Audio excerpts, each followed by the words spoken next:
studies are just like people. They can be really smart while actually being really stupid too.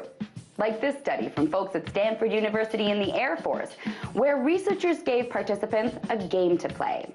Half the participants were told the game was called Wall Street Game, and the other half were told it was called Community Game.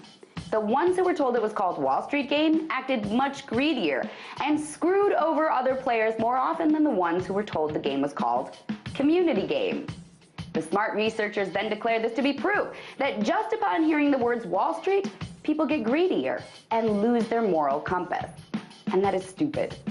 Now, of course, Wall Street is outrageously greedy, and there are many well-documented reports on how people act more ruthlessly when they're dealing with money than when they're dealing with other aspects of society. That's not the stupid part.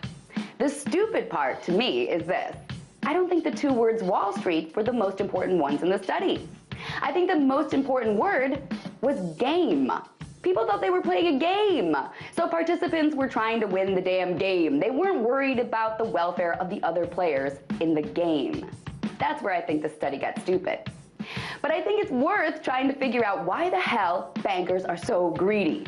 Because they are actively ruining our society. So I propose another study. Sit a bunch of Wall Street bankers in a room on one side. On the other side, sit a bunch of people from their community, whom they directly screwed over. Let all of the people who lost their homes or their retirement funds or had their lives devastated in other ways by the corruption of the financial sector, let all of those people tell their stories right to the bankers' faces. See which bankers cry and which ones don't. The ones that don't, lock them up in cages like rats and study their DNA to isolate whatever makes them so ruthlessly greedy. Then keep them locked up and keep studying them until we find a cure.